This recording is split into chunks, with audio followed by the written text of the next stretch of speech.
ভাৰতৰ প্ৰধানমন্ত্ৰী ডাঙৰীয়াই মোক ফোন কৰিছিল। তেতিয়া মই অলপ দেৰি কাৰণে চিন্তা কৰিছিলো যে ভুলতে মোক ফোন লগালে নেকি। মই প্ৰধানমন্ত্ৰী ডাঙৰীয়াক আকৌ এবাৰ ৰিপিট কৰিছিলো যে প্ৰধানমন্ত্ৰী জি मैं হিমন্ত বিশ্ব শৰ্মা बोल रहा हूं। তেতিয়া তেওঁ ক'লে নে मैं तुमसे ही बात कर रहा हूं। অলপ দেৰি ৰখি টেনশনো হৈ আছিল, নাৰ্ভাসো হৈছিল। কি ঘটনা কি বতৰা, আমাৰ পাৰ্টিৰে কোনোবা ছোৱালী নেকি বা আমাৰ বিজেপিৰে কোনোবা কাৰ্যকৰ্তা নেকি। মই অলপ সময়ৰ কাৰণে স্তম্ভিত হৈছিল। ৰাতিপুৱা 5:30 প্ৰধানমন্ত্ৰী ডাঙৰীয়াই মোক ফোন কৰিছে। যোৱা সপ্তাহৰ কোনোবা এটা দিনত ৰাতিপুৱা 5:30 বজাত ভাৰতৰ প্ৰধানমন্ত্ৰী ডাঙৰীয়াই মোক ফোন কৰিছিল আৰু ফোন কৰি তেখেতে মোক কৈছিল যে তই সিমুৰ লগত কথা পাতিছনে নাই। তেতিয়া মই অলপ দেৰি কাৰণে চিন্তা কৰিছিলো যে ভুলতে মোক ফোন লগালে নেকি। মই প্ৰধানমন্ত্ৰী ডাঙৰীয়াক আকৌ এবাৰ ৰিপিট কৰিছিলো যে প্ৰধানমন্ত্ৰী জি मैं হিমন্ত বিশ্ব শৰ্মা बोल रहा हूं। তেতিয়া তেওঁ ক'লে নে मैं तुमसे ही बात कर रहा हूं, तुम सिमू से मिल लेना।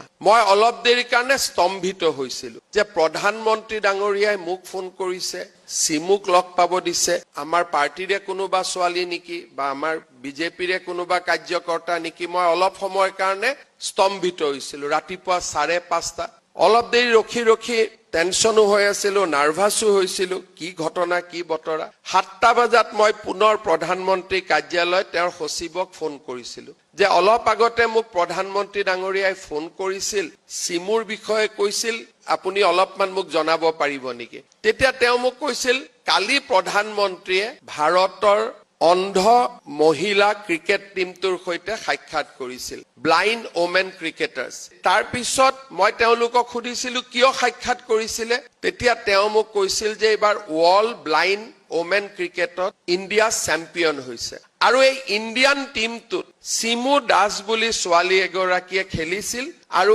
এই সিমু দাস অসমৰ নগাঁৱৰ কঠিয়াতলীৰ ছোৱালী। আপোনালোকে চিন্তা কৰক যে অসমৰ ছোৱালী এগৰাকী অন্ধ দিব্যাংগ ভাৰতীয় ক্ৰিকেট মহিলা টিমত খেলিছে আৰু আজি তেওঁ চেম্পিয়ন হৈ উভতি আহিছে, প্ৰধানমন্ত্ৰী ডাঙৰীয়াৰ লগত কথা পাতিছে আৰু আমি আমাৰ ৰাজ্যখনত আমি অৱগতও নহয় যে তেনেকুৱা এগৰাকী প্ৰতিভা আমাৰ মাজত লুকাই আছে। তাইৰ ফোন নম্বৰ লৈ মোৰ অফিচলৈকে মাতিলো, কথা পাতিলো। জীৱন সংগ্ৰাম মই শুনিছিলো যে 6ত কোনোবা এগৰাকী ব্যক্তিয়ে ছোৱালীজনীক নটিচ কৰিছিলে, গুৱাহাটীৰ মনফৰ্ড স্কুলত আনি নাম লগাই দিছিলে।